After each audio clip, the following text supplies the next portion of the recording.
what it's like to grow up as the scapegoat child of a narcissistic family. I was never told that I was loved. I was never nurtured. I was never taken seriously. I was never allowed to have emotions. I was made to believe that my feelings were not valid and that my feelings were a burden or an annoyance. I learned to stop expressing myself because of this.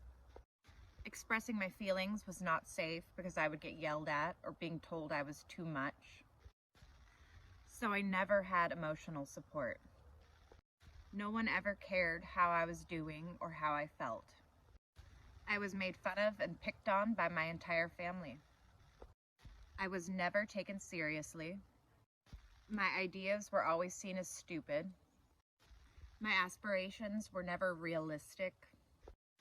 My interests, taste in music, movies, or pretty much anything were seen as dumb.